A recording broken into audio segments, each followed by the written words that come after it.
Dude, that is so frustrating. That's how we start? That's how we start? What? New link. Who this? New link.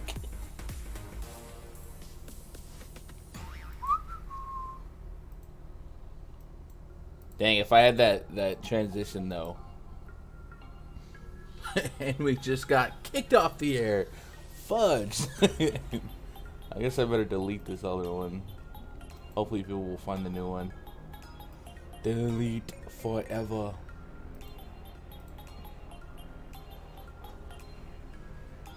Not cool, man. Not cool.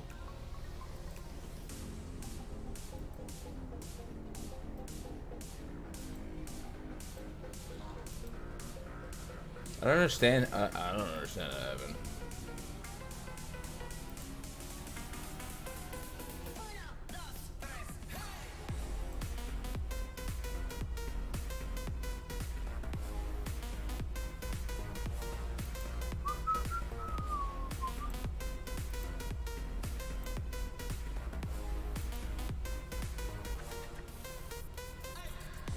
Try it again.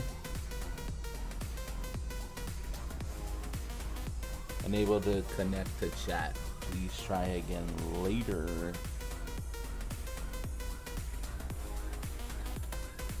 Yeah, chat, I don't know what that was about, but we'll give it a second. Luckily, we didn't get too far deep into analysis. But that was a pretty smooth intro. Let me pop open the chat to a bigger thingy.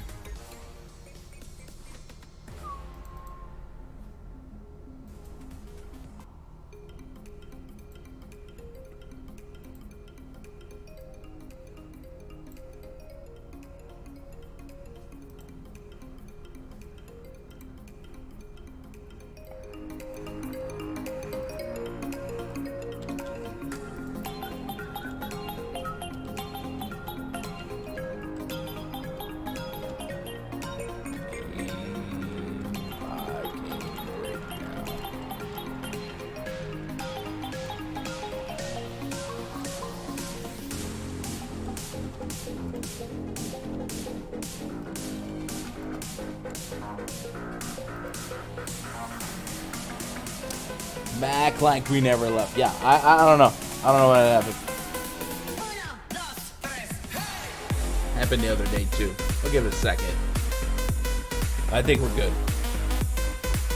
We are getting some lineups though. I'll fix the thumbnail. We'll be groovy.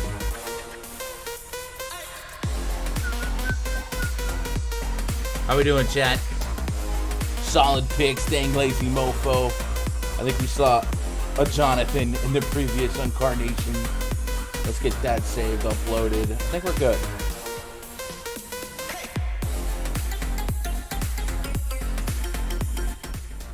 I think we're good. This bank's for you.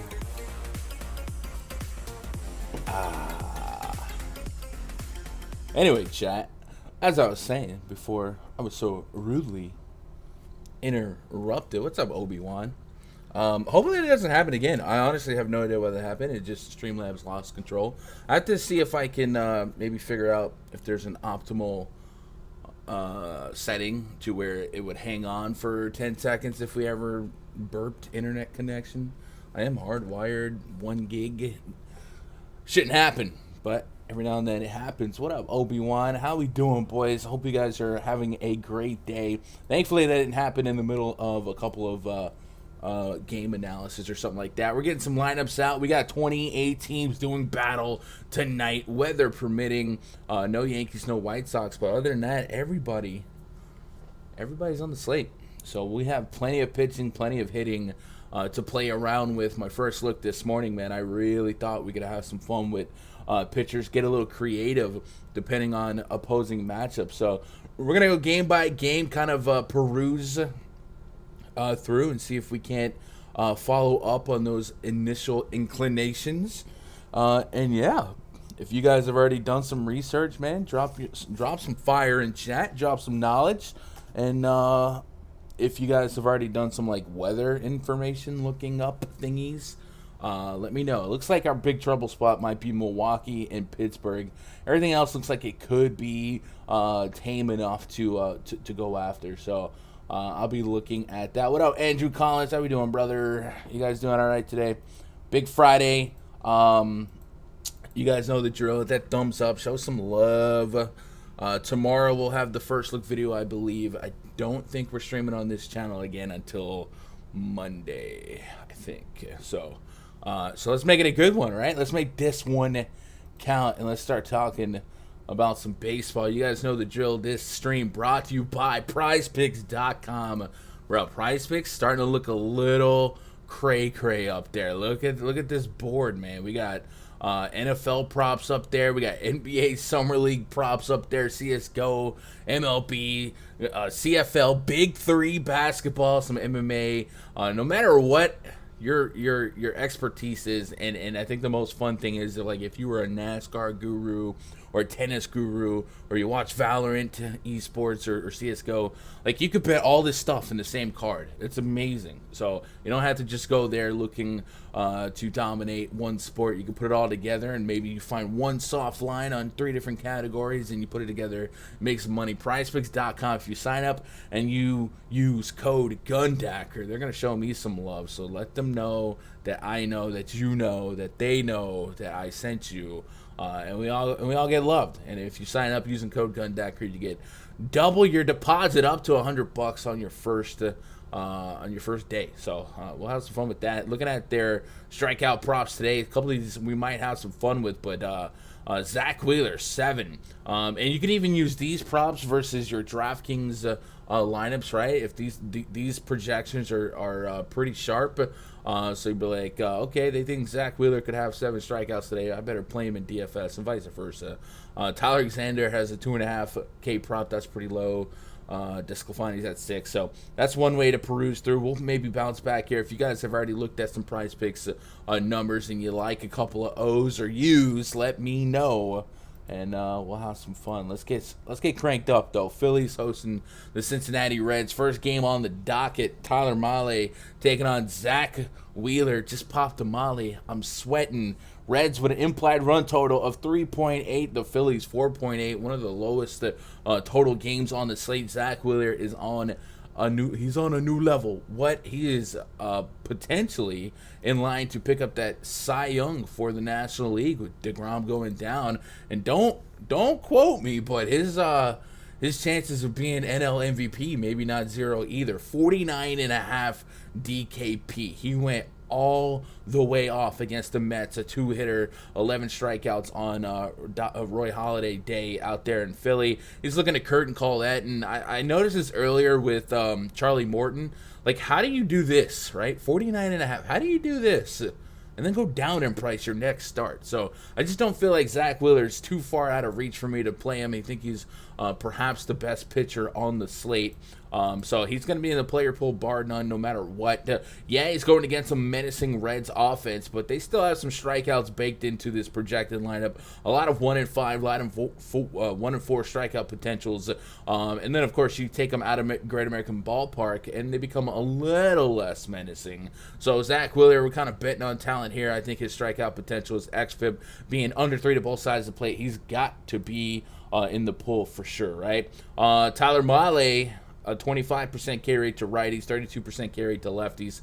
I definitely wouldn't talk you down off of him at 7,100. You feel like you don't need a whole lot at that price point when you parlay that with his elevated strikeout potential against the Phillies team that can strike out. NL East teams right now got to be playing some really, really inspired baseball. The Phillies, the Braves, and the Mets all involved in a very, very tight, very entertaining race. But Tyler Mahle, another example here, 9,800 against the Pittsburgh Pirates, right? Drops 32 DKP. How does he drop so drastically his very next start to 7,100? I just don't understand the algorithm. I really don't. Like, how do you drop a 30 bomb? I'm not saying he should be 10K versus the Phillies, but 7,100, doesn't that feel a little bit crazy? 7 innings in that Pittsburgh game, 10 strikeouts there.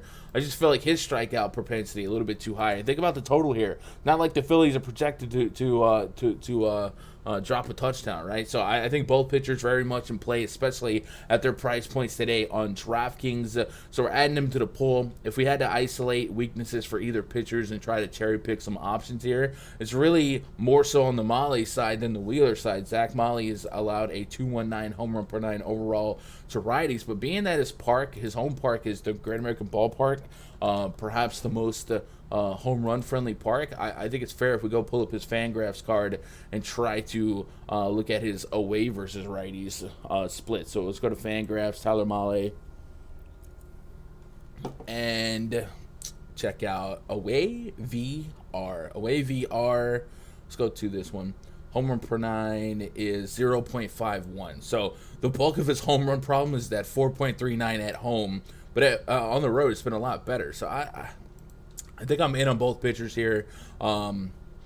If I fell into some Bryce Harper or some Joey Votto because they're just on a new planet right now with their barrel rates and how locked in they are, fine. I don't maybe commit to 5 stacks here. I'm just going to cherry pick some players. But both pitchers are probably too cheap on DraftKings to not be in the pool for me. What up? Does Votto hit homers? He does. Wheeler may be too expensive for me tonight on FanDuel at 11-2. So I think price is and value for price point is very subjective. The bigger the slate, because it's a lot more bats to choose from to offset pricing, right? For as many overpriced pitchers there's probably as many underpriced hitters.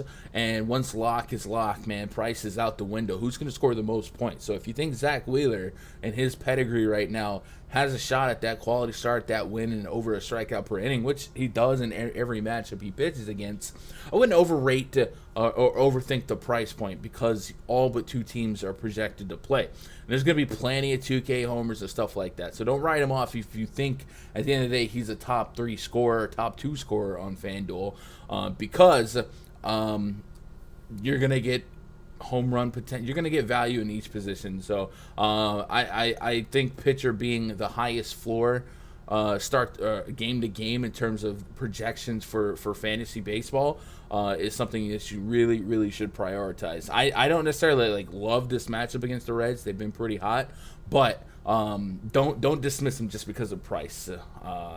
At least like the pivot more. You know what I'm saying? Let's move on to the next game here. Brewers at the Pirates. This game has the most weather concern on the slate. I don't like to play weatherman, so I'll just play analyst. Brett the Hitman Anderson taking on Mitch Keller. We've got an implied run total of 5.7 for the Brewers, 3.9 for the Pirates. If this game plays, I really don't have much to like pitching wise. Mitch Keller's more of a contact guy to lefties, 17% K rate to lefties. Brewers lineup projects to be pretty lefty heavy. He can get some strikeouts against righties, a 28% K rate to righties.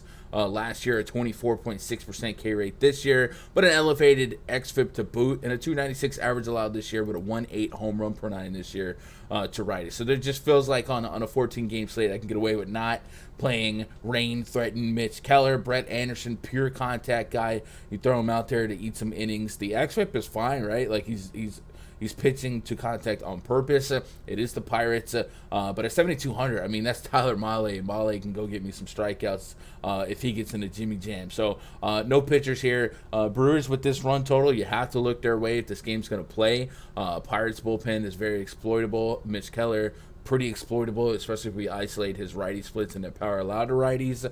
So just kind of keep your ear to the ground for the weather on that one. And that's lazy, but that's the way it is, man. If I wanted to pick on Brett Anderson here with some of these Pirates, I think Hoy Park is still generally too cheap at 2.2K on DraftKings. He's more talented than that price point. Keep Brian Hayes, Brian Reynolds, both guys that you can put in the mix for me, but I don't think I dedicate much equity to full stack and Pirates in a potential rain game. The Brewers in their run total would have to get some respect, but hopefully as we get closer to this game playing, we'll have a better idea of what we should expect in terms of getting 9 innings in, right? Hiccup. That's the first game at lock, too, by the way. 7:05 is part of the first stretch here. Nats hosting the Braves. Braves are just magical, aren't they? Ozzy Albies with that huge swing the other night. That was just great. Looks like Josiah Gray is going to be pitching for the Nats. We'll double check that later, but right now I got Josiah Gray up against Charlie Morton. So I mentioned it with Tyler Mahle, I mentioned it with Zach Wheeler. Charlie Morton just pitched against the Nationals, and his price was drastically higher than it is today. It's $8,300 today. In his last start, he was $9,400. So he dropped $1,100 in DraftKings salary from start to start against the very same team. And his team is one of the teams in the league and on the slate with the most at stake, right? That National League East is a three-headed race right now, and the Braves have a chance to maybe create some separation. And you got to win the games you're supposed to win and rely on probably your number one pitcher right now. And I got to believe Charlie Morton's that dude for the Braves. So I'm looking at them to lean on him quite a bit. 6 innings is a reasonable range of outcome. He's gotten us 6 innings in 5 of his last 6 starts with 3 earned runs or less. So for Fanduel, that smells like a quality start. And you gotta like his chances at the dub here. Whoa, hey, I'm walking here. The dub here. $8,300, a little too cheap for me to not like Charlie Morton. He was one of the pitchers we spotlighted this morning. And one of the things I like about Charlie Morton is when I look at this Nats lineup and I think about who scares me the most, it's easily Juan Soto 1. And then behind him, Josh Bell. These are the only 2 lefties on the team with a 200-plus ISO. Really, the only 2 players on the team with a 200-plus ISO. And Charlie Morton actually strikes out lefties at a higher clip with a elevated ground ball rate and a low contact rate. So I feel like he has a chip and a chair ability to maybe offset and suppress the upside of a Soto of the Bell to get through this lineup for 6+ innings. Give me that quality start in $8,300. I mean, this is a guy that can get me 20+ more often than he can't because of his ability to go deep in games. And this is a meaningful baseball game. So I'm in on him. Josiah Gray, if you fired up a lineup or two with Josiah Gray, I wouldn't fault you. I think at 8,100, his strikeout propensity has been there, 32% K rate so far this season, 18 innings of sample size, but an 18% swing and strike rate. But he's kind of all over the place, and when he gets got, he gets got. He also has a 13.6% barrel rate, and he's allowed homers to both sides of the plate. He did just pitch against this Braves team, and I think he gave up a bunch of hits, but he also got a bunch of strikeouts in the meantime. 10 strikeouts against the Braves while allowing 4 hits, 2 walks. So over a hit, a whip, right? Over a walk and a hit per inning, but gave up a bomb. He's not giving up a bomb any game this season. So I get the thought process in playing him. I might have him in the back end of a pitching pool in 100, 150 just because it looks like he has the potential to strike out 1 of every 3 hitters. So give me a little bit of Josiah Gray. But because he does have a bugaboo with power so far, I'm definitely not straying away with some Brave stacks. If Josiah Gray can just come out and just be full-on dead arm, throwing more balls than strikes and get him through, this Nats bullpen is very beatable, very exploitable, and could pay off a full stack here. And I think the Braves are very talented to play as a road stack. Albie, Soler, Freeman are obviously crushing the baseball right now. And then Riley, Duvall, Swanson, and Jock Peterson are always chipping a chair for some power. So I do like the Braves stack a little bit, but also like both pitchers. I don't think I get to any Nats. If you fell with some Soto or Bell in your player pool, go for it. But at 6,300, Juan Soto is really just surrounded by bums. I feel like I'd put that 6K in some other upper echelon hitters with a little bit more positive correlation around them. But hey, what's a homer for you? Like what is hitting value? Is hitting a home run at 6K value? Possibly. We talked about how salary does not really matter, so go for it. What up, Aaron? What up, Sean? Need a cheap pitcher on FanDuel? Cheap pitcher. Guys, we get cheap punt pitchers every day, and then when the slate gives us upside options, you still want to punt? Come on, man.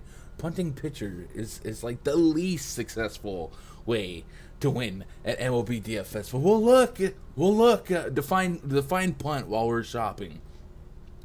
Or cheap. Define cheap. Are you thinking 8K or less? Because there's a couple of those. Orioles at the Red Sox. Next game on the docket. pause for the cause. The Braves lineup did just come out, and it looks like Travis d'Arnaud. No, he was already in the projected lineup. Looks like it is as projected. So we'll confirm that. Green light special. So there, blah, blah, blah, blah, blah, blah, blah, blah. All right, cool. Next game on the docket, Orioles at the Red Sox. We got Spencer Watkins taking on Nick Pivetta. Game total of 10.5, but most of that is on the Red Sox side. Spencer Watkins comes into this game with just a 12% K rate to righties, a 20% K rate to lefties, giving up a lot of power and a lot of average allowed to righties. And Nick Pivetta takes the bump for the Red Sox here, and he's a guy that's all over the place. He does have strikeout propensity, a 26% K rate on the season, a 1.27 whip with a 3.85 expected ERA. But as you see, the xFIP also kind of elevated to both sides of the plate. So he's a risky guy, but I think against the Orioles, I understand why he would want to be there. He's definitely never a front-end option for me just because of how much risk you do feel like you assume when you play him. And he's only a stone's throw from like a Charlie Morton here. But look at this game log. You see the 37 there against the Oakland Athletics. You see the 29 against Tampa Bay. So you know if you're running 100, 150, maybe he's worth 5 to 8% in the back end. I wouldn't talk you down off that list. I wish you would step back from Pivetta, my friend. No, I'll get to some of them. I don't think I would get to Pivetta in like 20 or less entries, but I understand the case here. And I also understand the case for some Orioles. You put this Orioles team in Fenway against Pivetta, who does allow a little bit of power to both sides of the plate. This year, more power to lefties, but last year, that 186 was a huge problem from him. We did see his fly ball rate kind of dip down almost 14% from last year to this year. A lot more sample size this year, so we're willing to trust this year, but it's still a 1-2 home run per nine. So I wouldn't think you're crazy to get behind Cedric Mullins, a league hit leader, Trey Mancini, Anthony Santander. I don't know what Santander has to do to not be 2K on DraftKings, but I mean, this is a value play that I like just slate to slate to be basically a cleanup hitter switchy with a 25% success rate, a little bit of stolen base upside. He's gotten you 20 plus in 3 of his last 4 games. Like, I think this guy should be a little bit more than 2,300, so I definitely think I'm going to activate his name in the pool and find him quite a bit. And so far this season, we've seen Pivetta allow more power to lefties than he has to righties, and Santander has a 220 ISO to righties. So at 2,300 on DraftKings, yeah, Santander's in the mix for me. And now we talk about the Red Sox. Guys, I know, and what I'm about to say is contrarian, AF. But I think I'm stacking Red Sox tonight, man. I think I just have to. 6.6 implied run total. Spencer Watkins is not good. 12% K rate, 277 average allowed, 159 home run per 9 allowed. The Orioles bullpen can get got. The Red Sox have dropped touchdowns in the last week. They molly-whopped the Rays. And today they get a chance to kind of do the same to the Orioles here, and there's no one in this Red Sox lineup I would be away from. I love Xander Bogaerts today. My biggest problem with Xander Bogaerts earlier was that I also liked Corey Seager, but I think the Red Sox offense has a little bit more upside today than the Dodgers. But that's because of the environment, because of the matchup. So everyone in this Red Sox lineup can get into the player pool for me. Kike Hernandez, if he leads off, he does have a positive split here, even though we like him historically more against lefties. Duran's got some speed. Xander Bogaerts is probably my favorite guy to get some actual hits today. But Devers, one of the league leaders in barrel hits in the last 30 days. The barrel rate's high. JD Martinez, the same thing. Everyone for the Red Sox for me. Spencer Watkins not making the player pool. A little bit of Pivetta, a little bit of the O's. Chat, what are you guys doing with this one? What up, Lorenza? What up, Josh Plays DFS? Kyle Schwarber in the mix, too. That's a great call-out because I pulled this lineup from last night. So the adjusted projected lineup, just to make this even stankier, this is still projected, by the way. Kike Hernandez, Alex Verdugo, Xander Bogaerts, Rafael Devers, JD Martinez, Kyle Schwarber. I don't know if you guys remember him. But he was Joey Votto before Joey Votto was cool. 7-spot Jaron Duran. And then Franchi Cordero, Kevin Plawecki. That lineup is filthy. That's disgusting. That's effing crazy that's a real thing. Yeah, we're stacking Red Sox. You just got to. Solid picks. Talk me off of playing Boston in every lineup. I mean, the pushback here would be, does Boston carry an ownership that is way above the success or failure rate in baseball? And what I mean by that, failure rate in baseball, when team's supposed to go off or when a hitter's supposed to go off, they're still likely going to fail 70% of the time. So if they started pushing an egregious ownership when 28 teams are on the slate, that would be the pushback. So maybe it'd be one of those where I play them in one format and hedge it in the other. And I do that with basketball too, where if I have a ton of this guy in like mass entry, because I do think the higher percent of the time they're going to hit. So in my mass entry, I'm trying to get the pieces to fit together. Maybe I'll just full fade them in single entry and vice versa. So depending on how many lineups you're running or what you're attacking, that might be something to think about. Step back from that. Yeah, sure. I have a 5-3, 5 Boston, 3 Dodgers. I like that, Sean. But the other thing is, like, I don't know how concentrated their ownership actually gets because of how many teams are on the slate. I don't like to look at ownership projections until after we kind of have like a thought of the slate, right? A real sense. We absorbed it like bounty. I wish they were in Baltimore. That would be nuts. Sean says 15 a Megal, 17 runs allowed or via the home run ball. Not good facing Bellinger. Cody Bellinger, even yesterday, a couple fly balls to the track. He might have fixed his swing. That's a good one. What up, ACP?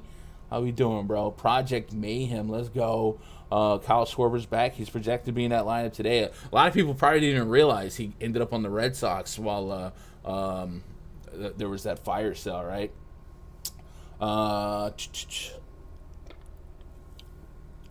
Boston's so chalky. And the other thing with Boston guys is, even if they are chalky, I think in baseball, chalk gets a little bit overblown because lineup uniqueness is still so easy to accomplish, right? You could have 5 20%ers in your lineup, and then the rest of them, your pitchers, your catcher, a couple out, you can still have a bunch of sub 5%ers. So it's still, even with the 20% 5-man stack, it's still kind of hard to duplicate in baseball, especially if you're like me and you have like min price like off, basically. I think my min salary is like 60-70%. So I wouldn't be too put off by the chalkiness. It's just there's not a ton of leverage to be had if they are the good, the right stack, because then everyone has it, and then you're hoping those other players hit for you. But I also, like I said, just generally speaking, I think the term chalk has a negative connotation in all of DFS, and rightfully so. But in baseball, when chalk is 18-20%, I don't mind still kind of biting down and riding with it, because the ability to be unique is still there. Molly mispriced, but maybe a trap. Maybe. I'm like Greg. My boy Greg hates chalk. He hates it. But I like it. I understand the process behind it. But I also believe that, like, that's, if you got to be 150 pure guy to really, really leverage against the 18% and full fade that and think, I don't know. I don't want to get that conversation going. But yeah, well, my homie Greg, he hates it.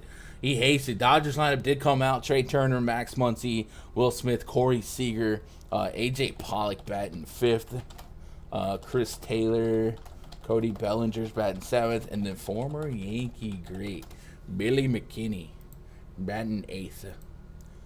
We've got Dodgers Mets. We got Tyler Megill taking on Julio Urias. Urias is 9.9K. I don't know. I would just like to understand the pricing algorithm just one day of the week for DraftKings. I don't understand how Julio Urias is 9.9K versus some of these other guys. I think Julio Urias is a great pitcher, but you hardly ever get 6 innings out of him. He's a good strikeout guy, but I don't know.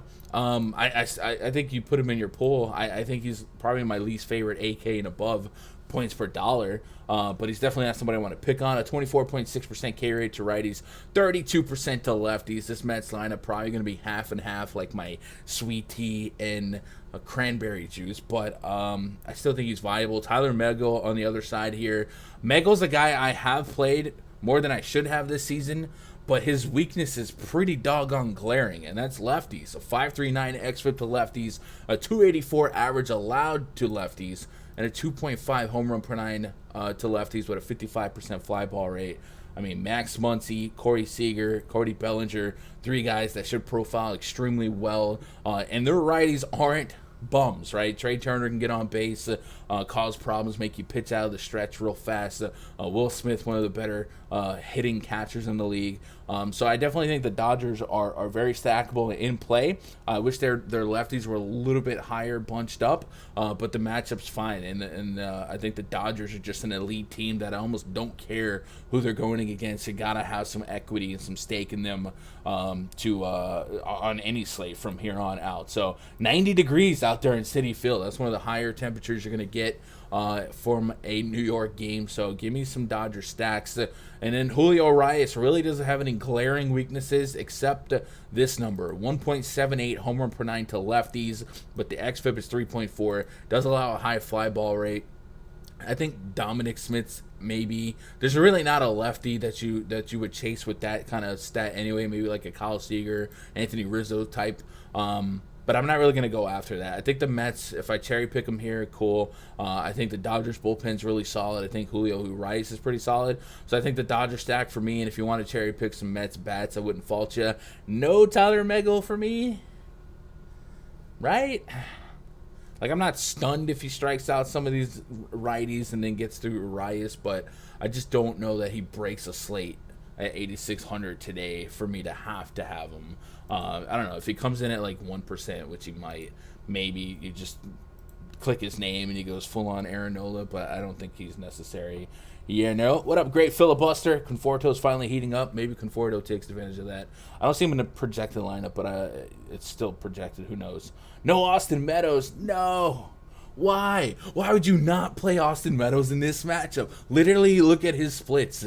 If he can't play against Michael Pineda, who can you play him against? Oh my God. My only weakness has actually been righties this year. It's been righties, but it's been righties in Great American Ballpark. Not that Citizens Bank Park is like a massive boost, but we can say, all right, the ballpark certain them. So yeah, is 90 degrees enough to turn Citi Field into a hitting park? It's definitely enough to turn just about any park into a more favorable spot, especially if you're going to be able to put the ball in the air. And for the lefties against Megill, the 55% fly ball rate's already kind of a problem. So a couple of these guys like Corey Seager who hit the ball really well. Cody Bellinger's been putting the ball in the air quite a bit lately as well. And I think Bellinger's been one of those guys who've been waiting to come around, and kind of like Christian Yelich, where his launch angle wasn't where you want it to be. But lately, he's found his fly ball swing. So yeah, and then the heat will just make the air and science more favorable for hitting. Anyway, all the damage is Great American. Yeah. All right, let's move on to a pitcher-friendly park. Marlins hosting the Cubs. Adbert Alzolay taking on Jesus Luzardo. Cubs with a 3.7 implied runs total. Marlins 3.9. So one of the lowest scoring games projected on the slate. And both pitchers, I think, are viable. Somebody was looking for punt pitchers. Maybe look at these two. I think Adbert Alzolay is extremely interesting if the Marlins come out super righty heavy. In this projected Marlins lineup, we have Isan Diaz and Magnus Sierra as the only lefties. If that's the case, you could sell me on Alzolay. I mean, he's kind of got the Megill thing going, right? He's really good against one side and really bad against the other side of the plate. And his weakness is left-handed hitting, a 4.92 xFIP to lefties, just a 20% K rate to lefties, a 280 average allowed, and a 3.64 home run per night. But you flip him around against righties, and he's borderline elite. 305 xFIP to righties, a 28.5% K rate to righties, just a 186 average allowed, a 0.62 home run per 9. Hard contact rates at 22.5%. Fly ball rate is low. The ground ball rate high. I'd be all over that if this Marlins lineup is what this is. I mean, I'm trying to think. Is Jazz Chisholm hurt? He's the only other lefty I can think of. He's out. So I don't know how the Marlins could surprise us. Let me look at their roster real quick. Sergio Alcantara, is he a switchy? No, that's the pitcher. Sergio plays for the other team. I'm stupid. Let's just go hitters here. I'm trying to think of a scenario where they come out lefty heavy, and I don't think they could. Maybe Joe Panic. But if they come out this lineup, which is all but 2 righties, I think Alzolay at 7,600 is a play for me. I think there's a lot of strikeout potential there, and I think this park is going to be one of the most favorable parks he can pitch in. So, yeah, sign me up for that. Jesus Luzardo, 6,700. I think he's better than we all think he is. Last year, pretty solid. This year, a 20.6% K rate to righties, really, really low. xFIP over 5, average is elevated. The homer per 9 is elevated. Rope and Marlins Park could maybe solve some of those issues for him. I don't think I'm going to be overcommittal to playing him. I like Alzolay a little bit better based on these projected lineups, but 14 DKP is not an astronomical range of outcome for him to get to against a very, very, very bad Cubs team, right?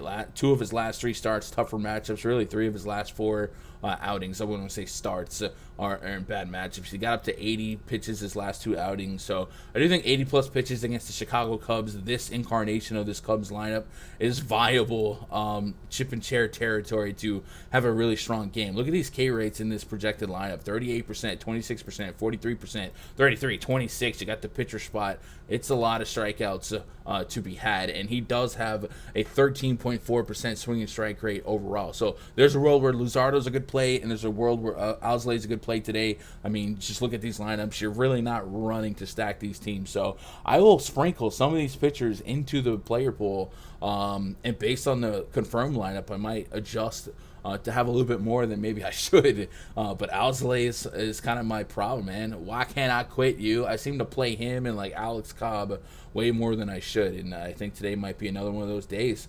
Super pristine pitcher's park with climate control technology, right? So give me that.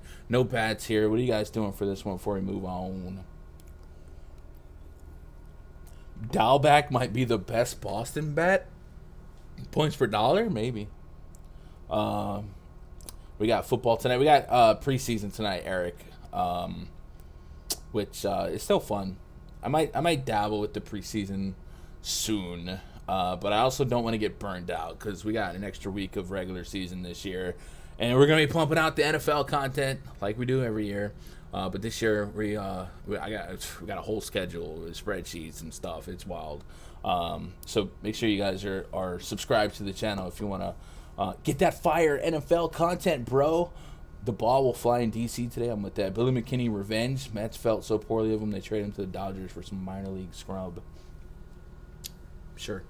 McKinney's just really good. There's a couple like really good hands that get tossed around from team to team, and you're just like, man, how does a team not be more like Cameron Maben? I feel like everywhere that kid went, he was like a super solid player, and he just like no one wanted. Why doesn't he want me? No one wanted him. He was so good. Dalbec's been heating up. I dig it. Hey, we do got some Indians and Tigers lineups, so let's get them punched in while I talk with a southern drawl. What the Miles Straw, Ahmed Johnson, Rosario with the Pearl River plunge into that 2 spot. Jose Ramirez, Franmil Reyes, Oscar Mercado batting 5th. Owen Miller, Yu Chang. You changed, bro. You really changed.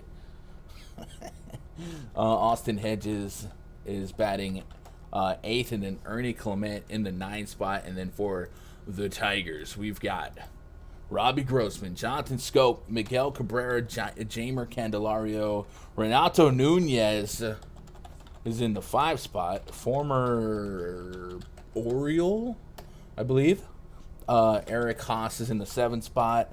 Victor Reyes is in the 8th spot, and then Jacob Robson batting 9th. So 2 sloppy teams here, right, with 2 pitchers that can get got, but I'm a little bit more privy to picking on Tyler Alexander. However, this is a back-to-back start for him against his Indians team. 80 degrees in Comerica, 4.9 is your implied run total for the Indians. Tigers at 4.7. I think if I'm starting to designate some stacks, I'm looking at these Tyler Alexander splits. The 5+ xFIP, the 18% K rate, the 297 average allowed, and the 174 home run per 9 allowed with the 43% hard contact rate, essentially. Like, I got to take shots at that. I know that Alexander just pitched against them and didn't get smacked, but, I mean, these are numbers I can't ignore. Ahmed Rosario, Jose Ramirez, and Franduel Reyes, all guys I want pieces of.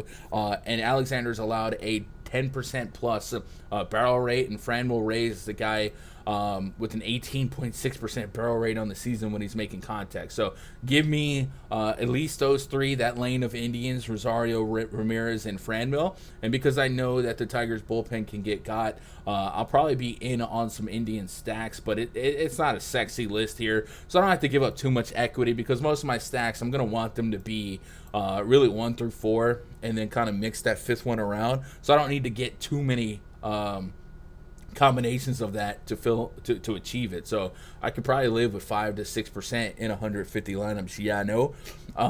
My nose is itchy. It looks like I have a Coke addiction, but really I have a cat. So just know that Gun's not on Coke. If you take anything away from this stream, it's that Zach Wheeler's a good play, and Gunn doesn't do cocaine. It's that simple. And now I'm killing my YouTube algorithm. Tyler Alexander, I'm not going to play him either. I'm not going to play Zach Plesac. If I wanted to stack some Tigers here, Plesac's weakness has been power to righties, a 2.15 home run per 9 to righties. So I guess Jonathan Scope, Miggy Cabrera, they got the counter up for his home runs. Yeah, go for it. But this is kind of a really watered-down power lineup for the Tigers. Only Renato Nunez has a 200-plus ISO since the beginning of last year against righties. But we know that Grossman, Scope, Miggy all have a little bit of power in their swing, so I wouldn't write them off completely. Right now, I'm not in love with the Tigers' full stack. Just because Plesac's been more of a ground ball guy and suppressing hard contact, so I'm just going to hope that the Tigers aren't the nuts at this point and just be low on Tigers and maybe blue check a couple of those guys to make the player pool. Yeah, I know. What else we got in the live chat? Alzolay Dunning looking good. Yeah, I don't mind that. What up, Dennis? What do you get to Luzardo Alzolay on FanDuel? I think Alzolay may be on FanDuel. So I think when you roster someone on FanDuel, you don't have to, but for me, I like to know that a 6 innings is there for me. Luzardo's a little bit harder to get to 6 innings, but we've seen Alzolay get to 6 innings in at least 2 of his last 4. So it's possible, and he's gone up to 100 pitches. So I'd be a little bit more intrigued with him there if he can keep an efficient pitch count. If that lineup comes out righty heavy, I would get there. But I like to know that the quality start is something I can have a shot at, right? We can't really predict wins, but guys with higher pitch counts and guys with softer matchups can likely get us the 6 innings. So for an example, if we go to the K Factory on Alzolay, I also have this out projection. Basically, he's been between 80 and 100 pitches. So I'm going to give him 90 pitches. Let's give Alzolay 90 pitches. And the numbers I'd be looking at are 16 outs. So 90 pitches, I got him at 19 outs. So that's definitely a shot. 19, so yeah, that would be 6.1 innings if I got to 90 pitches and he hit the projection based on this projected lineup. And then it'd also be like 7.5 strikeouts. So I would get to him on FanDuel. Luzardo's a little bit more wide range of outcome-y because of his up and down pitch count, right? Gunn never had anything stronger than a Flintstone vitamin. I mean, I'm drinking 300 milligrams of caffeine, right? So that counts, but I don't know what's in a Alzolay. Ernie the Elevator Clement. Okay. Thanks for the help. Let's go, Obi. Gun in love with the Cocoa. Time out. We about to start something. The only thing Gun is on is caffeine. Is there? I get buzzed off of sparkling apple juice. Man, too much mouthwash will get me. Y'all are roasting me. Low key, though. Low key. Where were we? I'm scared. Rangers hosting the Athletics. Next game on the docket. We don't have confirmed lineups yet, but we do have Cole Irvin taking on Dane Dunning. Two probably average, but average plus pitchers. At least Dane Dunning, I think, is a lot better than people give him credit for. Athletics come into us with a 4.8 implied run total. The Rangers says 3.8. So whenever you see 3.8, you're like, okay, can I pitch against this? I think you could, but it's not something I want to get behind. Just Cole Irvin is just not a strikeout guy. So if you're going to be a pure contact guy, you really almost need a CG or just eat a ton of innings and fall into some strikeouts to really pay off your price tag. So I think if you guys decided that the Rangers are that bad to pitch against, go for it. I don't want to stack against Irving, although his line drive rate's kind of ridiculous. 28% to lefties, 22% to righties. But he just kind of exists for me at 8-2. I mean, that's right there with Charlie Morton and a couple other guys. So I think I get there, but I'm not like enamored with the Ranger stack. Dane Dunning. This is an interesting matchup here because I think the Athletics are good.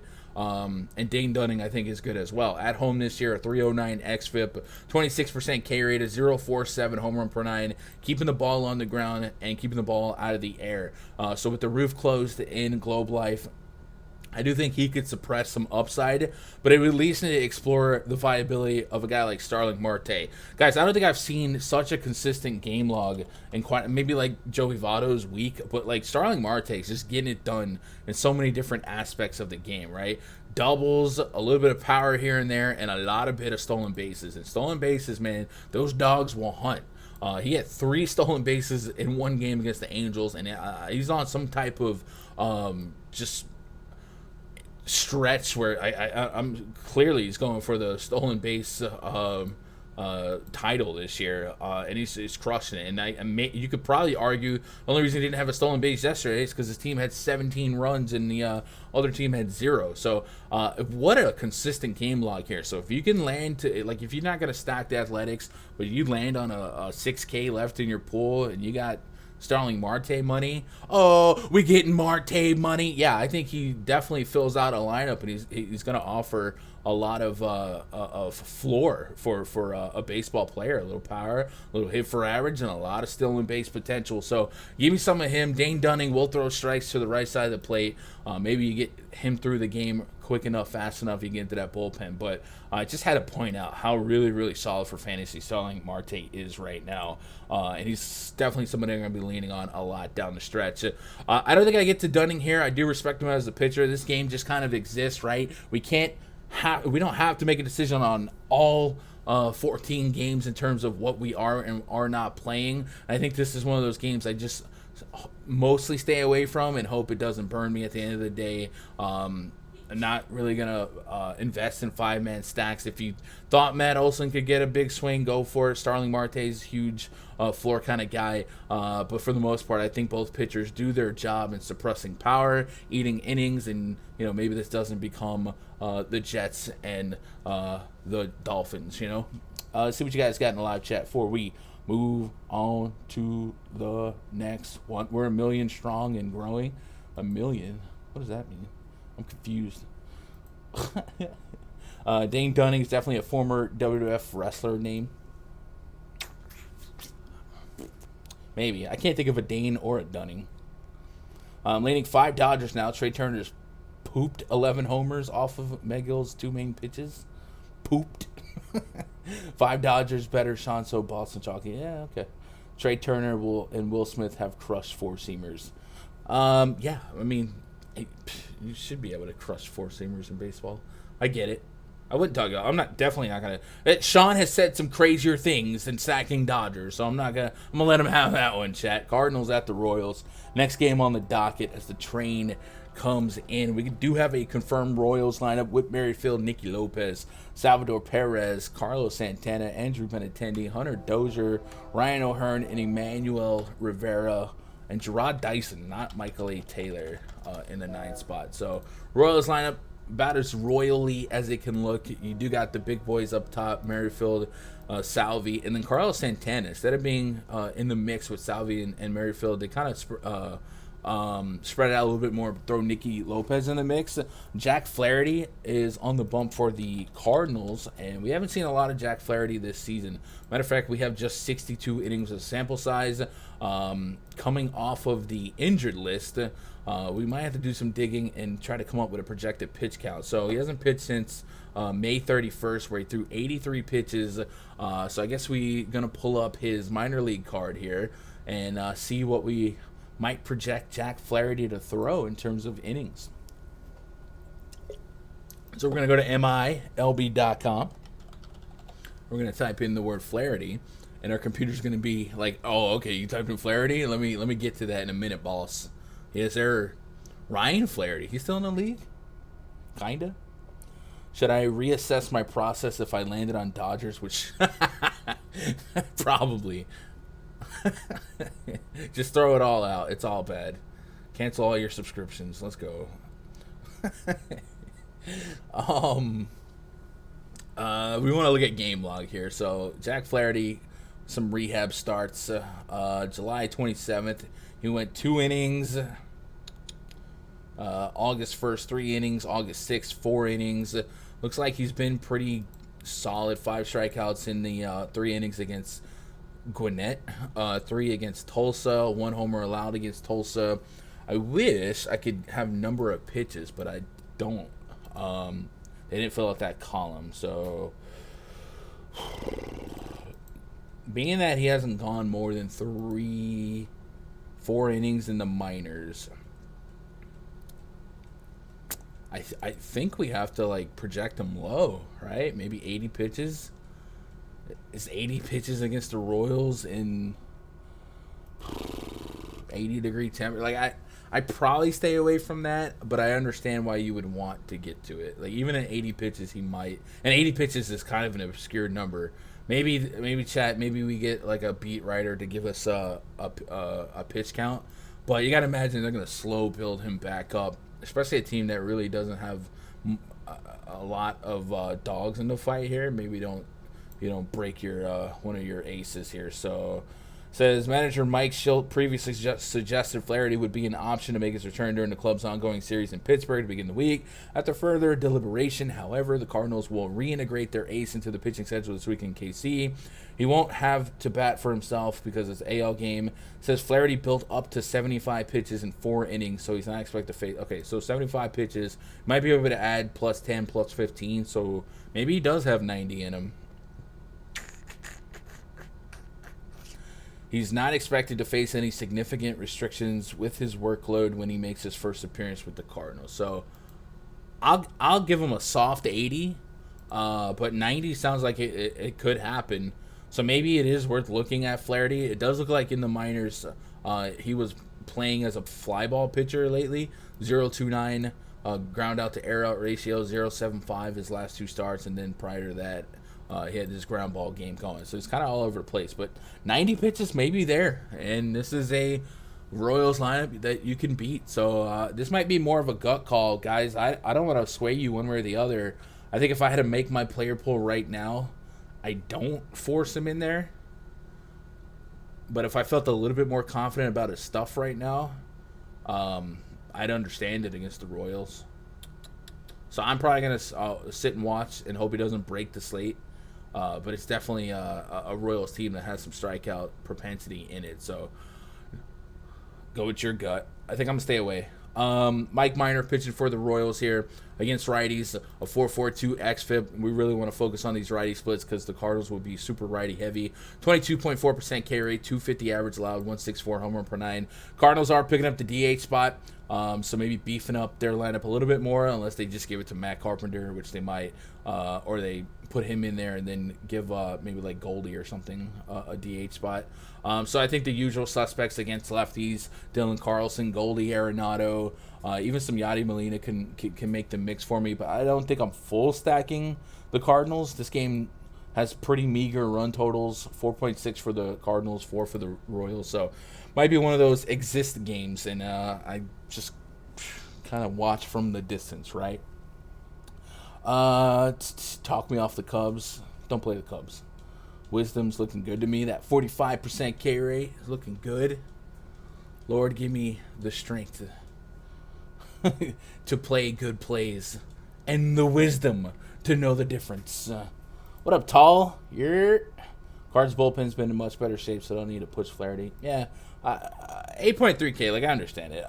Don't let me be the reason you do or do not play Jack Flaherty. All right, let's move on to Minnesota. We got the Rays at the Twins, and we got some confirmed lineups. I'm coming home. Nelson Cruz back in Minnesota. Wander Franco projected to bat, or will bat second. Nelson Cruz batting third. No Austin Meadows, one of the guys I was really on this morning because I thought in his life he exists to destroy right-handers and be bad against left-handers, and he was getting a right-hander in Michael Pineda that really, really stinks against left-handers. So, like, I don't know if he's hurt or whatever, but this is literally the matchup you have the rights to Austin Meadows for. Twins lineup: Jorge Polanco, Brent Rooker, Josh Donaldson, Mitch Garver, Rob Refsnyder, former Yankee great and leadoff hitter over the weekend. Miguel Sano, been a barrel beast in the last 30 days. Ryan Jeffers and Andrelton Simmons. So they got two catchers in the lineup. I wonder if they're doing a thing where Mitch Garver plays first base or if he's just DH, and I'm not sure. Shane McClanahan versus Michael Pineda is our pitching matchup. McClanahan against righties has been pretty doggone solid. 3.46 xFIP, a 27.6% K rate, 225 average allowed, and just a 1.17 home run per nine. Maybe this is a little bit boosted by Tropicana. If you want, we could split that and see how he's done in the elements. Out there in Target Field, it is going to be 80 degrees and not Tropicana Field, so that's always a down tick. But I think at 7,800, like, I don't necessarily need to split it too much to feel good or bad again of him. I know he kind of let me down that last start. Was it against the Orioles, maybe? Let me pull that up. Shane McClanahan Auto Parts. Tommy Boy. 7 innings. No, he did just fine against Baltimore. 6-7 innings. So he's been really, really strong. Away this season, averaging 15, just 2 fantasy points less than his home. 90 pitches. Looks like he is, like, they're not building him much more than 90 pitches. So 90 pitches is a reasonable projection for him. So let's go to K Factory and give him 90 on the nose. And what it spits back for him is 8 strikeouts and 19 outs. So that's a quality start with a bunch of strikeouts. So I don't mind getting to some Shane McClanahan at 7,800. I think there's plenty of meat left on the bone at that price point. And this Twins lineup has a ridiculous amount of strikeouts in it. Outside of Jorge Polanco and Andrelton Simmons, everyone has a 22% or greater or much greater K rate against lefties, and he has a 15.7% swing strike rate. So McClanahan's in a really solid spot, and his offense has a 5.5 implied run total as a -175 favorite, so maybe he scoops up the win to boot. Michael Pineda, really bad against lefties, 189 home run per nine, 2 left-handed pitching, a 267 average allowed, just a 17.8% K rate. Wander Franco, Brandon Lau, Joey Wendell might take advantage of those numbers, but Nelson Cruz is somebody, he's probably going to get a standing ovation when he walks to the plate, and I'm not going to say they're going to groove him one, but he's going to be feeling good. So even if he homered, he probably gets cheered here. And I think the Rays are just really, really solid. I mentioned it this morning, and I'll show you guys the process. We'll go to Fangraphs.com, and we'll go to team batting stats. Some teams, their parks help their pitchers and suppress their bats, and the Rays are one of those teams, right? If we go to overall team stats and isolate home road splits by putting team stats and then coming down here and finding the word away and clicking on that, Fangraphs will sort the entire league from home and away, or isolate their splits home and away, and then we'll go advanced, and I guess we'll use WRC plus as the metric here.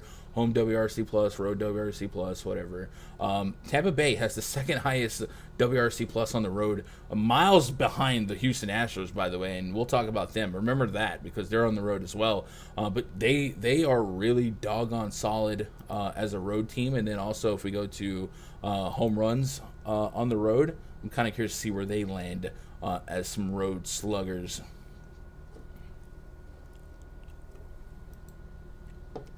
Reshuffle. Every day I'm shuffling.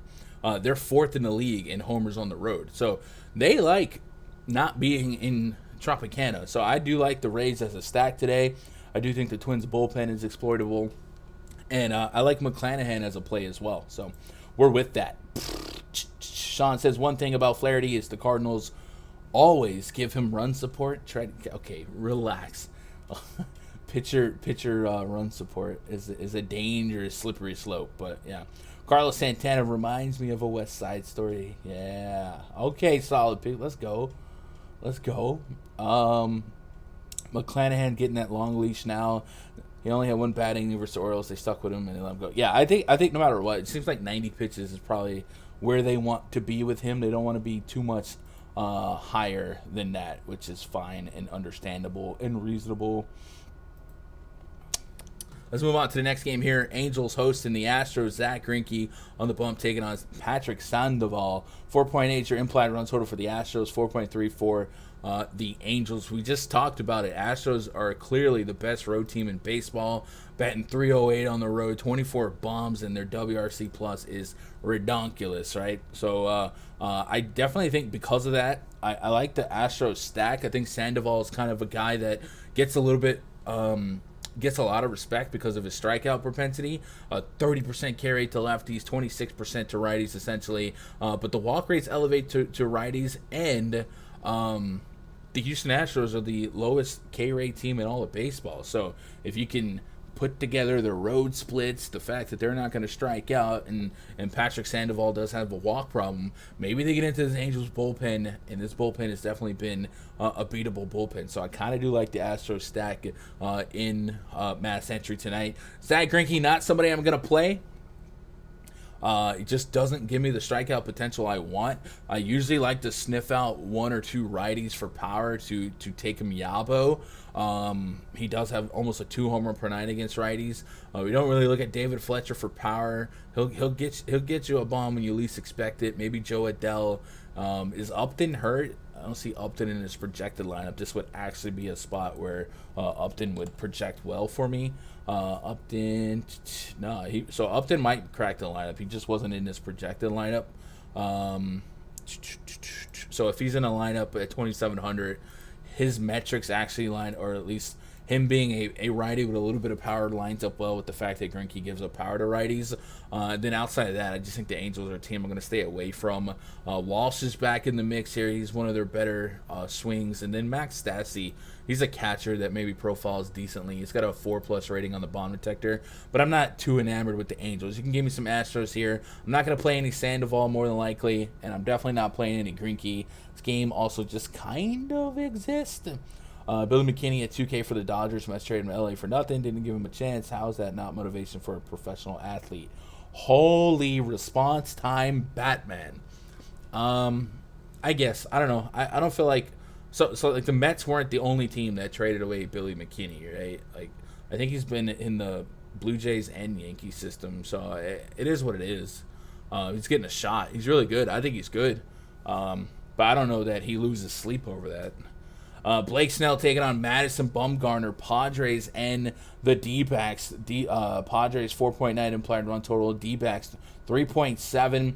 Why can't I quit you? I can't stop picking on Madison Bumgarner, man. His metrics are just begging me to say, hey, I'm gonna give up power, right? 40+% hard contact rate every year. Extremely high fly ball rate. I like Manny Machado for a bomb today. I think this is a really solid spot for that, and I think he might have the highest bomb rating in the bomb detector. How many times can I say bomb in a sentence from the department? Between that and cocaine, this YouTube video is not getting any love by the algorithm, I promise.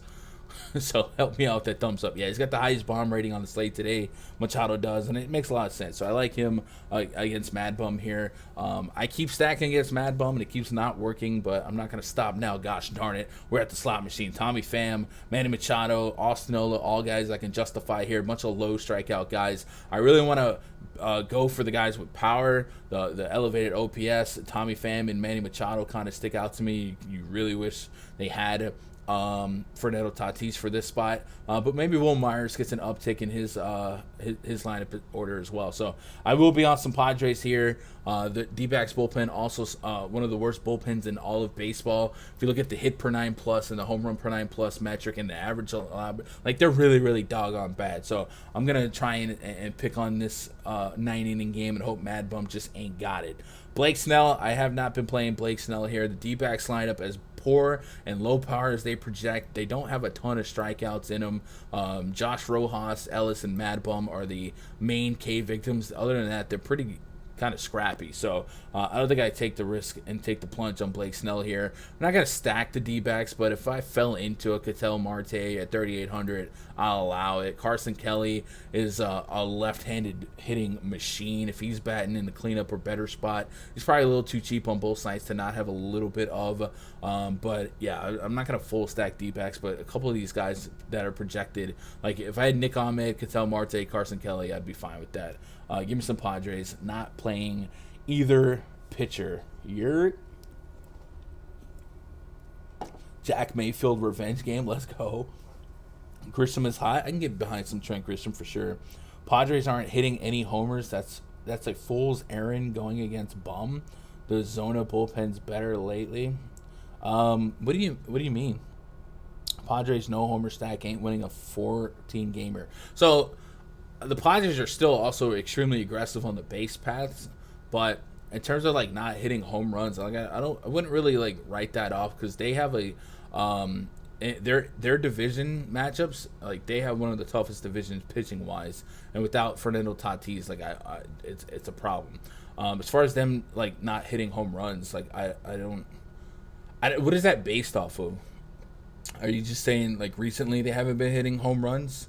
Because I'm more focused on the matchup.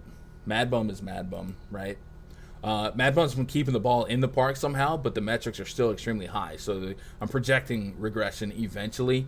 Maybe Arizona Chase Field still plays pitcher friendly because of the lid and the humidors, but I can't not go against that. And this bullpen is really bad. You said the bullpen's been better lately. I guess we'll look at that to kind of see what you mean, but for the most part, like I don't necessarily understand the context behind that. Bullpens get better and worse. D-backs pen isn't awful like it was. Bullpens get better and worse at the trade deadline, or if they call people up. So let's pull this up. Okay, I got time. We got time. Where are we at? 308. We got time to look at this. And we'll pull up D-backs on the Fangraphs card. Manny had a double dong against him. Since no Tatis, they barely hit any homer. Yeah, but from a stack standpoint, you don't necessarily need all homers. But I think like there's still plenty of power in that lineup. Will Myers, Manny Machado have power. Tommy Pham has speed, and Trent Grisham also has a little bit of power and speed. So where do we have? Do we have the bullpen tab? Player usage maybe. I forget where I got that. I guess I could just go to the rundfs.com spreadsheet, pull up bullpen usage, Control F D-backs. I would also say, like, I feel like the D-backs have been in like series with like I don't know the Cubs lately, so they're gonna project better just because softer opponents, right? They got Tyler Clippard. Jake Faria, he probably won't pitch today. Tyler Gilbert, Caleb Smith, if he comes out the bullpen, he's really, really average. Yeah, man, I don't know. I feel like you're not putting context to any of these, and just out of curiosity, I don't know who's an everyday player for the D-backs. I guess Pavin Smith. Just out of curiosity, what's the strength of schedule for the D-backs bullpen? So if they were at San Francisco, at San Diego, Texas, Chicago. I don't know. One more thing I'm going to look at before we get back to the next game. I'm going to look at relievers last 30 days.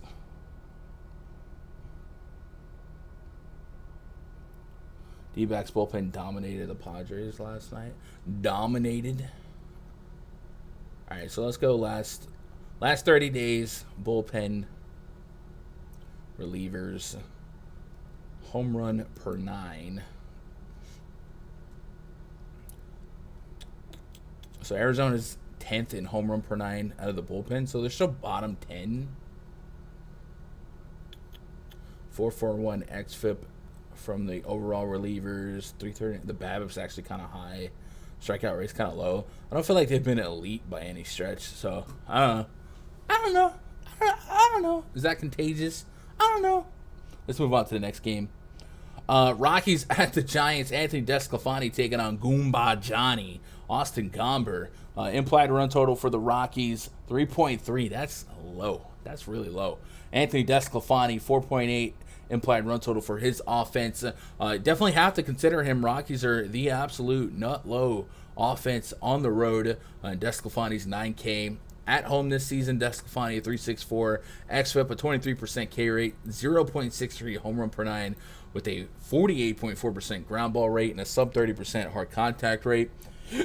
Rockies are the Rockies, man. They are bad on the road. So you put DeSclafani the back end of a pitcher pool for sure for me. Austin Gomber, he's been good. 25% K rate to righties overall. And on the road this season, 26% K rate, 244 average allowed. So he's actually not somebody I want to go out there and pick on, even though I do like Giants inherently against lefties. They've been kind of like that Cinderella stack. Austin Slater, Bryant, Posey, Darren Ruff, I mean, look, these are just extremely fun names to chip and chair against any lefty. So maybe because of that, you go after some of him. But Gomber's been really doggone solid, and like I said, on the road, even more so, with a 26% K rate on the road this year. So I don't mind avoiding this game. Maybe on the late slate, I'd get behind some of these Giants teams or Giants stacks. But DeSclafani's in the pool for me. I don't think I like Gomber enough to. I don't know. It's like if I'm not gonna play Gomber, why wouldn't I stack against them? You know what I'm saying? So maybe I do kind of teeter-totter the fence here and just like go after what the heart wants. And the heart wants a cheap Giant stack against a lefty. Outside of Chris Bryant, it's a lot of 3.9 and 2Ks. So maybe I get the Giants just out of habit. 5 implied run total. The Rockies bullpen also very exploitable if they can get through Gomber kind of quickly. So maybe I get a little bit of a Giants exposure. But DeSclafani, I think, is a worth some meditation. I think his xFIP to both sides of the plate a little bit elevated, but if you could tell me he's going to be at a decent ownership at home against the Rockies, I'd have some. Definitely not my favorite 9K pitcher. We've talked about Zach Wheeler probably being a little bit too underpriced, even at 10.3, but Robbie Ray we're about to talk about, I like quite a bit. DeSclafani also coming off the IL, so much like Jack Flaherty, can we be confident in his pitch count? So I think he's coming off with a shoulder, but he only missed like one start. So he's probably fine for 90-plus pitches. Against Colorado, 2 starts, averaging 37 DKP in 2 starts. Is that bad? Well, it's not good. No, it's great. Freaking fantastic even. So, yeah, DeSclafani's in the pool here, and I'm with it, right? Sean says, I bet Posey back, and it's bad news for Gomber. Yeah, Buster Posey really good against lefties. Although his ISO the last 2 years against lefty a little bit lower than you would think it is. But last year wasn't a year. He didn't play. So maybe I guess it's all based off of this year. 300 plus ISO for Chris Bryant and Darren Ruff against left-handed pitching since the beginning of last year. That's what you want. From now on, that's what you want. That's how you drive. All right, we got one game left on the docket. Take a pause for the cause. Guys, after this, I'll be in the Discord at rundfs.com, chopping it up, making my player pool. You guys want to shoot the breeze. Also, I got some spots. We're doing ESPN, NFL season-long, DraftKings scoring, bonuses, all that stuff. Filled up a $150 10-man, and now we're doing a 12-man $100 entry. So if you guys want to play, twitter.com/Gundecker, send me a DM. First come, first serve. So the first people that send me $100 get their spot. Yeah, we'll have some fun with that. So if you guys want to play some season-long NFL, I still love season-long, right? I'm still a DFS dude. But best ball, I don't like best ball.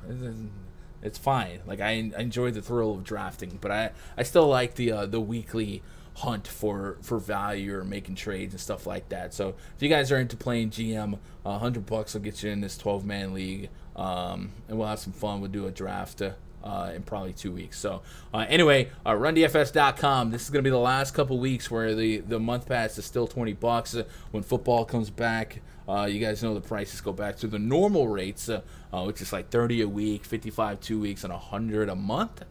So if you guys want to take advantage of these discounted prices now, get into some of the really, really good baseball tools, the RunDFS.com VIP spreadsheet, the bomb detector, the K Factory, and if you want to know what I'm doing, right, you want to look at my answers to the test, you can copy them. I don't always get an A, though.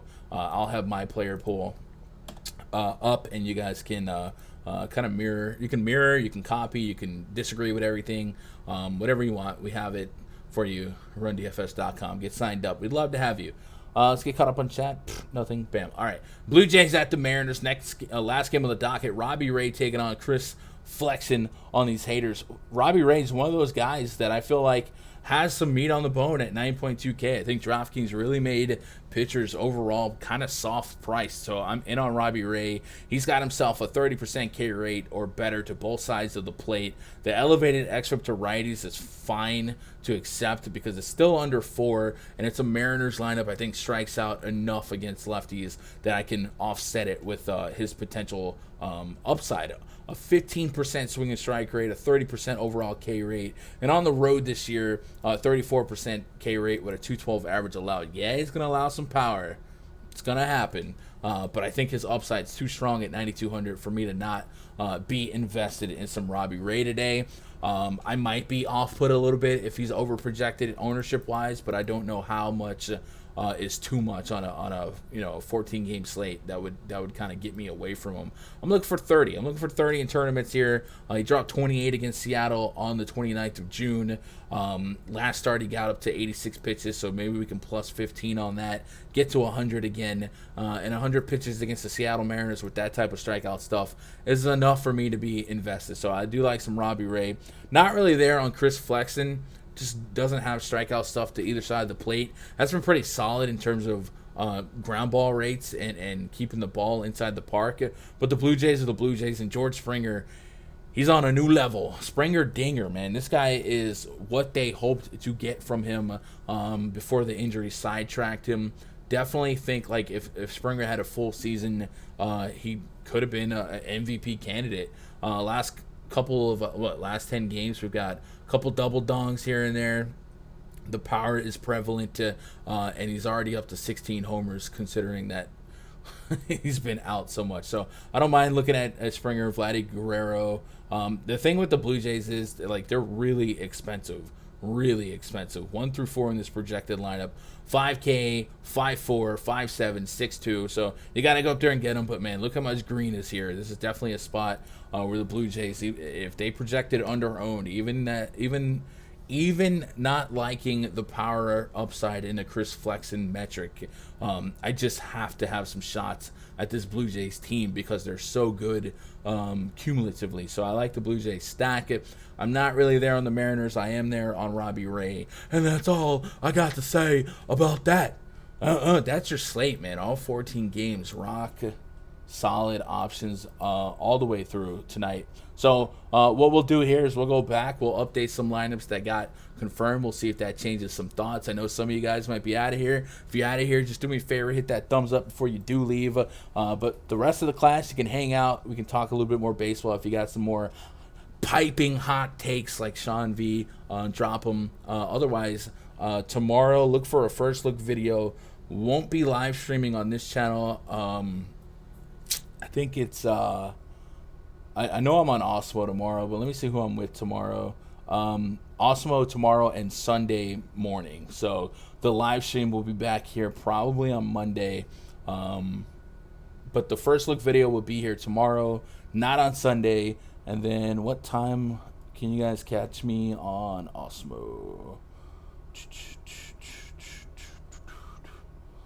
Looks like I need to maximize the screen, right? I feel like I should know this way faster than I do. So it says Saturday, me and potentially Greg live before lock at 5 p.m. Central, 6 p.m. Eastern.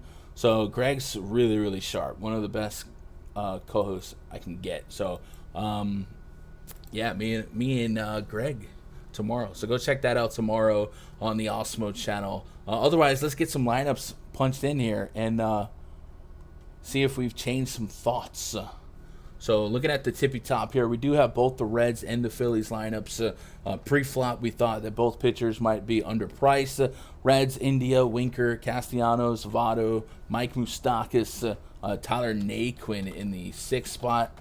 Eugenio Suarez in the 7th spot. Tucker Barnhart in the 8 hole.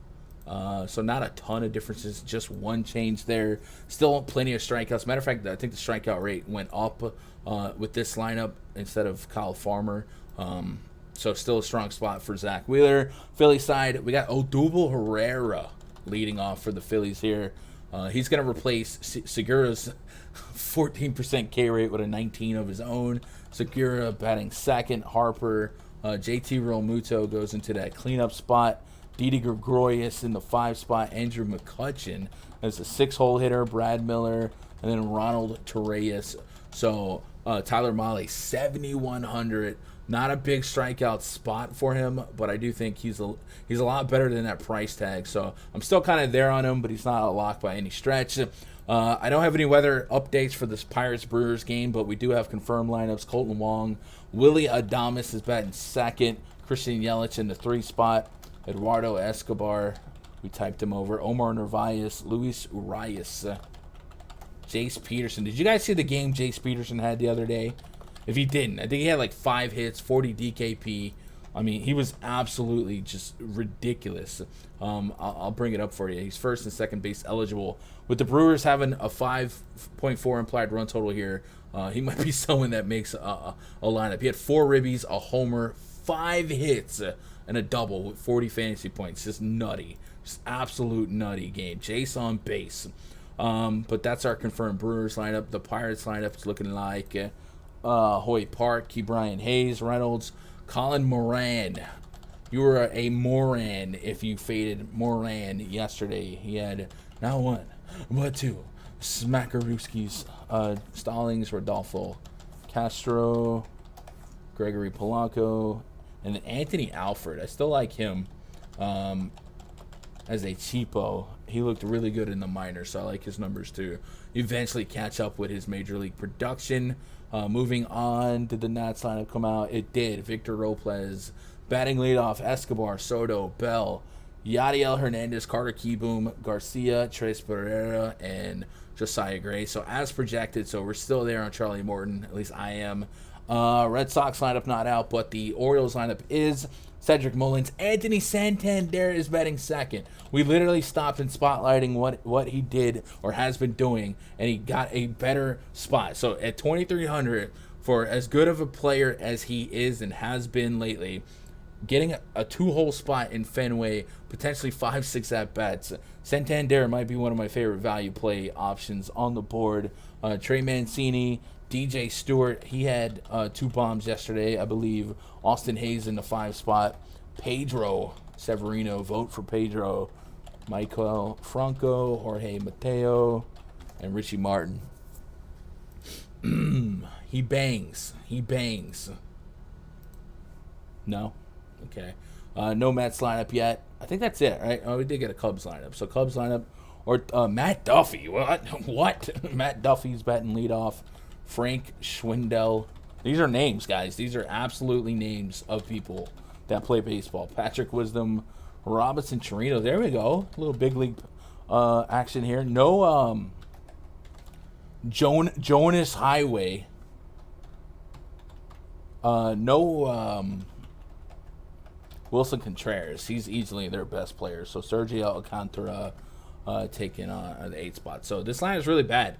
Really, really bad. So like I think it's very valuable that Jesus Luzardo pays off his price tag and vice versa. But we don't have the Marlins lineup just yet, but I would be there on him. We already had the Indians and Tigers. Athletics, no. Royals lineup came out. We're good. So that's everything, chat. We're all caught up. Shark Killer Skip, Sweet Brown Sugar Young. Oof. That's a throwback. What stacks do you want to mix together? So I think if you approach this slate now, I think you can be pretty happy with filling out a pitcher pool.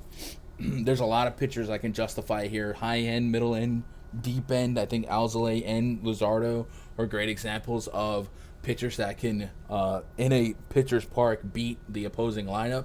So I think the question is, how much do you think the Red Sox are the nuts? Because that's where we start. They're going to be the highest run total team on the slate, and it makes a lot of sense. And it's going to be pretty easy to get there because of the value at each level of pitching and because of some of the value plays on the slate. Like I said, Anthony Santander profiles extremely well for me at that price point for his bat.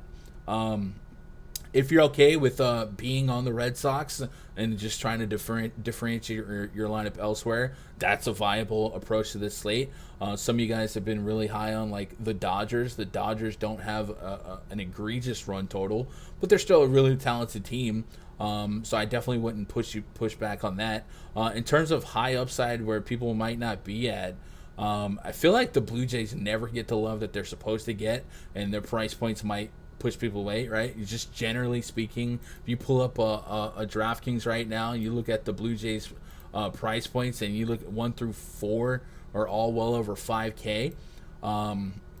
Just the casual knee-jerk reaction is like, okay, that's expensive, and those same dollars that can give me the Boston Red Sox, who have a run total of a million. So I think the Blue Jays will continue to be low owned, especially the later their lineup comes out. Obviously, the Red Sox matchup projects better, but in baseball, you bet on or against the failure rates and hope for the talent to get to the top. So the most obvious play being the nut stack on a 14-game slate mathematically is something that does not happen super commonly. So I'm okay with pushing back at the ownership with some of those pivots. The Astros, another team, really strong on the road. The Angels bullpen pretty poor, and they don't strike out as much, so that they can get through Patrick Sandoval and be a beast. But if I had to pick just a few teams to gravitate towards, obviously the Red Sox would be one.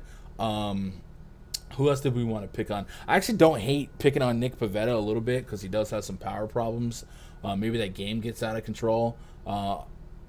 Any value stacks, I think the Indians lane of Rosario, Ramirez, and Franmil Reyes projects solid against Tyler Alexander, so I wouldn't mind throwing that in the mix. Don't really. Oh, in the Rays, I think the Rays and Red Sox would be my favorite two teams, and the Rays are really cheap, all things considered. Right, no one on this team over 5K, and they're gonna catch Pineda, they're gonna catch this bullpen, and they've been a top 3 road team in terms of power and everything. So I like the Rays quite a bit. So not much has changed there. But if the Blue Jays ownership is stupid low, I'll be there. I'll be there. And I also like the Braves. Josiah Gray has been solid. But back-to-back starts against a young pitcher, maybe they got some more film, how Gray attacks some of their hitters. This is still a pretty solid lineup, and they are playing with a purpose. So give me some Braves. So Red Sox, Rays, Braves, and probably Blue Jays just in spirit. Yeah, I know. Those names, besides baseball players having movies, The Missing Link, I'm out. All right, sorry, appreciate that. All right, I guess I'll get you guys out of here. Be sure to go check out, I think Osmo goes live in 15 minutes. Get more information, so go get some food, get your information going, and then in 30 minutes, I'll be in the RunDFS.com VIP voice chat. You guys can jump in on that. Otherwise, Twitter.com/Gundacker is where you guys can catch up with me every day. And then, yeah, if you want to play some season-long football, DM me, man. Let's do this. I love you guys. I hope you guys crush it tonight. Good luck. God bless. And go win some money.